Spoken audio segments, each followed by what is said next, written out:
Even bars and restaurants down by the river are enjoying the Cuyahoga's new balance between recreation and industry. You have rowing teams, crew teams. The Summer Rowing Association brings a couple hundred people down here every summer.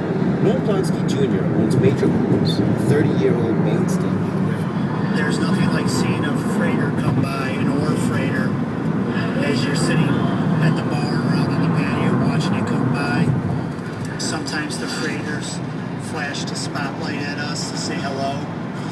And it's just a great scene to see a freighter that's 300-400 feet long making that hairpin turn right there. It just amazes people when they see that.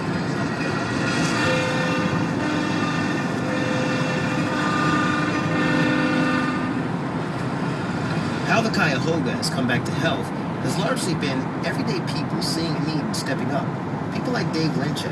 If you look downstream right here, and as I said, if you like some good class 5 whitewater, actually it's kind of muddy water today.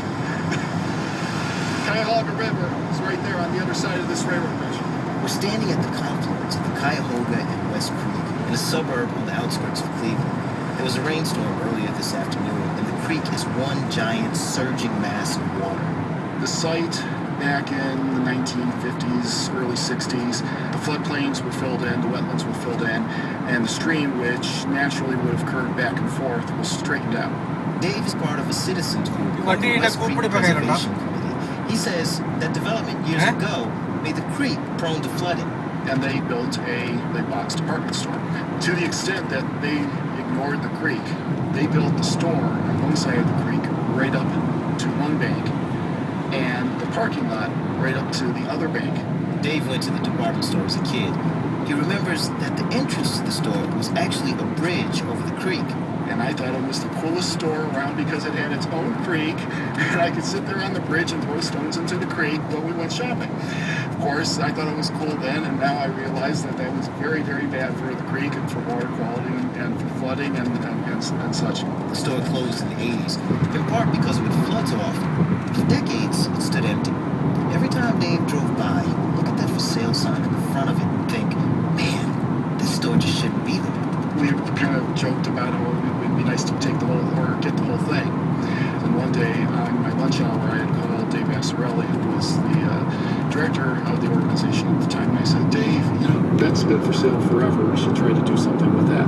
So the other day, we started making phone calls and found out the asking price was millions of dollars, way out of their range. No way that was happening. But then, Mother Nature stepped in. We had a very wet year, and the building was flooded, and the whole area was flooded. And this had a ripple effect on the property. There was a flurry of negotiations with the owner, grant applications, and eventually a better outcome than the Daves ever imagined. The store and the parking lot were torn down, gone. 80% of this grassy field here, this meadow, was underneath the rooftop of the store. And we took up a little bit of asphalt on this side. What Dave and the West Creek Preservation Committee are doing is basically undeveloping the banks of the creek. The next step is sculpting the riverbank back to its original shape. They call it remeandering the creek. Imagine this stream that's coming in a straight line right now, taking a big sweeping S-curve through that field. Now, it's not as if reclaiming this land along the river is going to solve all the flooding problems. But Dave says it's a testament to what can be accomplished when you're not afraid to go against the flow.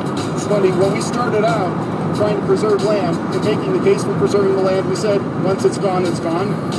Not necessarily anymore. Once it's gone, we can bring it back, but I tell you, it's difficult and it's expensive to bring back. It's still better to preserve it in the first place, but if it is damaged, we need to solve this problem.